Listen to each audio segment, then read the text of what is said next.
எல்லாருக்கும் வணக்கம். இந்த ஹெவி மெட்டலை இங்கே இருக்க டம்ளரில் இருக்க லிக்யூடுக்குள்ளே போடும்போது இது ஃபர்ஸ்ட்டு பாட்டமில் போய் செட்டில் ஆயிருது. டம்ளரில் கிரேப்ஸை போட்டால் 2வது லேயரில் நிற்கிது, பாட்டில் மூடியை போட்டால் 3வது லேயரில் நிற்கிது, இன்னொரு மூடியை போட்டால் 4வது லேயரில் நிற்கிது. 3 லேயராக இருக்கிறதுல கீழே இருக்கிறது சிரப்பு, 2வது வாட்டர், 3வது இருக்கிறது ஆயில். சிரப், வாட்டர், ஆயில் இது 3மே டென்சிட்டி டிஃப்ரெண்ட்டாக இருக்கிறதுனால அது அடுத்தடுத்த லேயராக ஃபார்ம் ஆயிடுது. ஒரு டம்ளர் எடுத்து அதில் வாட்டர் ஆட் பண்ணணும். அந்த வாட்டர் கொஞ்சம் கலராக தெரியணுங்கிறதுக்காக ப்ளூ கலர் ஆட் பண்ணியிருக்கோம். அதுக்கப்புறம் சிரப் ஆட் பண்ணும்போது சிரப் வாட்டருக்கு கீழே போய் அடியில் தங்கிடுது. அதுக்கு அடுத்து ஆயில் ஆட் பண்ணணும்.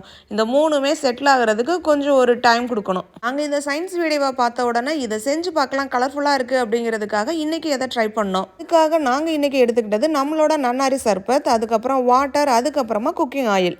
டிஃப்ரெண்ட் டென்சிட்டியாக இருக்கிறதுனால அடுத்தடுத்த லேயராக ஃபார்ம் ஆயிரும். அதுக்கப்புறமா நம்ம ஹெவி மெட்டல், கிரேப்ஸு, வாட்டர் பாட்டிலோட மூடி, ஸ்பாஞ்சு போட்டு இந்த எக்ஸ்பெரிமெண்ட்டை செஞ்சு பாருங்கள்.